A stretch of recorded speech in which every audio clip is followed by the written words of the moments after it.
Hello and welcome to our next video. In this lesson, we're going to go ahead and get set up with an account at bitbucket.org.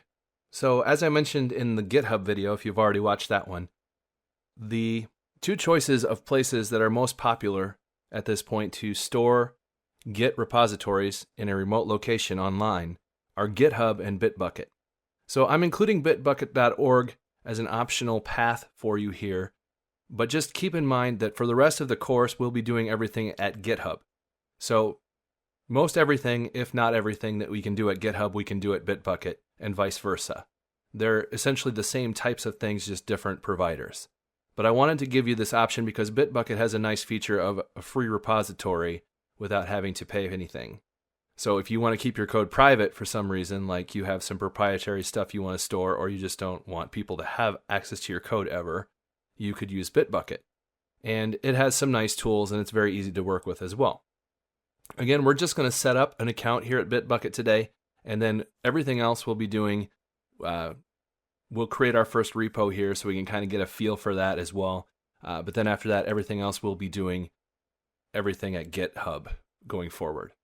So that just means that if you do take the BitBucket path, which is again a very valid choice, you will have to do a little bit of discovery on your own in order to get things to work the same way we see on GitHub. So let's go ahead and get started for free here.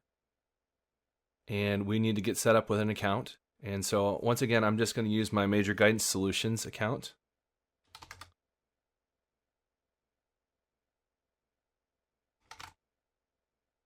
And we'll go ahead and enter my full name and a password, and verify that I'm not a robot. And yay, I get to pick some street signs. Hopefully I do this right. These always freak me out. What if I pick the wrong thing? What if that's actually a sign and it's not? Okay. Does that count? I probably screwed up. All right. So I can again save my account information here, and once again, with BitBucket, just like with GitHub, I need to verify my email. So I'm going to go ahead and do that really quickly and get that taken care of.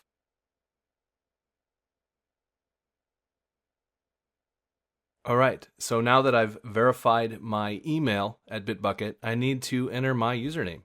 So once again, this is going to be my URL and my username, so I'm just going to go ahead and say Major Guidance Solutions. And I'm going to go ahead and continue. And it just makes sure that that hasn't been taken before. And once that's done, I am set up and ready to go with BitBucket. And so that wraps up our video on getting an account set up with BitBucket. Thank you very much, and we'll see you next time.